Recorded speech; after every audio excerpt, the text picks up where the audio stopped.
সবাইকে আন্তরিক শুভেচ্ছা। আজকে আমরা মূলত জানবো পারিবারিক সঞ্চয়পত্র সম্পর্কে বিস্তারিত, এবং এই তথ্যগুলো আমরা মূলত জানবো জাতীয় সঞ্চয় অধিদপ্তর থেকে বিস্তারিত।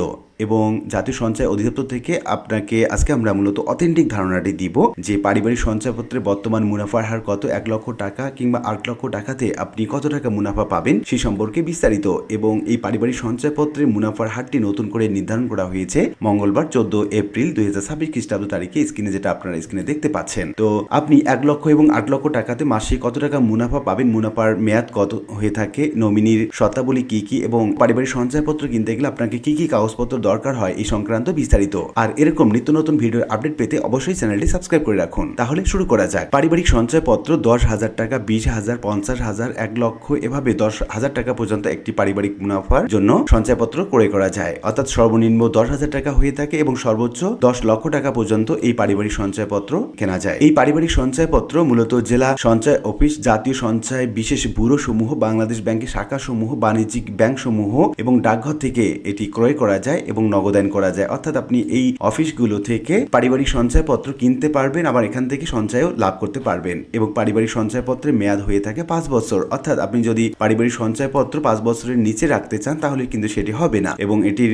মেয়াদ অবশ্যই 5 বছর হতে হবে। এর আগে যদি আপনি টাকা তুলতে চান তাহলে আপনার মুনাফা থেকে টাকা কর্তন করা হবে। এখন আমরা দেখে নিচ্ছি পারিবারিক সঞ্চয়পত্রে মুনাফার হার সম্পর্কে। আপনি যদি 10,000 টাকা থেকে শুরু করে 7.5 লক্ষ টাকা পারিবারিক সঞ্চয়পত্র কেনেন তাহলে প্রথম বছরে আপনার মুনাফার হার হবে 9.81%, মাসে পাবেন 818 টাকা। এরপর আমরা দেখে নিচ্ছি দ্বিতীয় বছরে মুনাফার হার হবে 10.29%, মাসে পাবেন 858 টাকা। তৃতীয় বছরে মুনাফার হার 10.80%, মাসে পাবেন 900 টাকা। চতুর্থ বছরে মুনাফার হার 11.35%, মাসে পাবেন 946 টাকা। এবং পঞ্চম বছরে মুনাফার হার হবে 11.93%, মাসে পাবেন 994 টাকা। এটি গেল 10,000 টাকা থেকে শুরু করে 7.5 লক্ষ টাকা পর্যন্ত পারিবারিক সঞ্চয়পত্রের মুনাফার হার। এখন আমরা জানবো 7.5 লক্ষ টাকার উপরে অর্থাৎ 8 লক্ষ টাকা থেকে শুরু করে আপনি যদি 10 লক্ষ টাকা পর্যন্ত পারিবারিক সঞ্চয়পত্র করে থাকেন সেক্ষেত্রে মুনাফার হার হবে প্রথম বছরে 9.72%,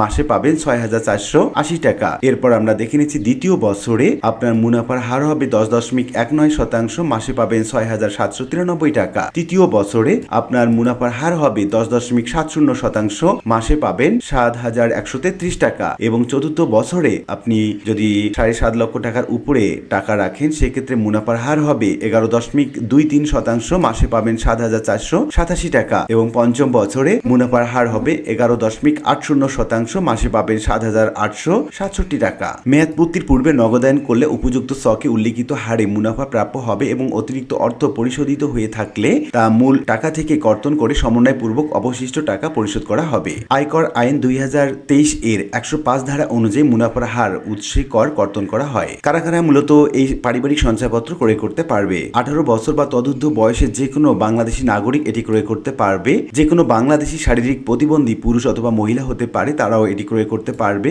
তারপর বলা হচ্ছে 65 বছর বা তদুর্ধ্ব বয়সের যে কোনো বাংলাদেশি পুরুষ অথবা মহিলা হতে পারে, তারা মূলত এটি ক্রয় করতে পারবে। একক নামে সর্বোচ্চ 45 লক্ষ টাকা পর্যন্ত এই পারিবারিক সঞ্চয়পত্র কেনা যায়। পারিবারিক সঞ্চয়পত্রে মাসিক মুনাফা দেয়া হয়ে থাকে। নমিনি নিয়োগ এবং পরিবর্তন বা বাতিল করা যায়। সঞ্চয়পত্রের ক্রেতার মৃত্যু হলে নমিনির সাথে সাথে সঞ্চয়পত্র নগদায়ন করতে পারেন, অর্থাৎ সাথে সাথে নগদ টাকা তুলতে পারবেন, অথবা মেয়াদ পূর্ণ হওয়া পর্যন্ত যথারীতি মাসে মাসে মাসিক মুনাফা উত্তোলন করতে পারবে। এখানে বিশেষ দ্রষ্ট হিসেবে বলা হচ্ছে 5 বছর মেয়াদী পারিবারিক সঞ্চয়পত্র বা বাংলাদেশ সঞ্চয়পত্র, 3 মাস অন্তর মুনাফা ভিত্তিক সঞ্চয়পত্র, পারিবারিক সঞ্চয়পত্রে সমন্বিতভাবে একক নামে সর্বোচ্চ 50 লক্ষ অথবা যুগ্ম নামে সর্বোচ্চ 1 কোটি টাকা পর্যন্ত বিনিয়োগ করা যাবে। উল্লেখ্য যে পরিবার সঞ্চয়পত্র যৌথ নামে ক্রয় করা যাবে না। আর এই ছিল মূলত পারিবারিক সঞ্চয়পত্র সম্পর্কে বিস্তারিত ধারণা, এবং এই অথেন্টিক তথ্যগুলো আমরা মূলত পেয়েছি জাতীয় সঞ্চয় অধিদপ্তর থেকে। আশা করি আপনার কাজে লেগেছে। এরকম নিত্য নতুন ভিডিওর আপডেট পেতে অবশ্যই চ্যানেলটি সাবস্ক্রাইব করে রাখুন। দেখা হবে অন্য কোনো ভিডিওতে। সে পর্যন্ত সবাই ভালো থাকবেন। ধন্যবাদ।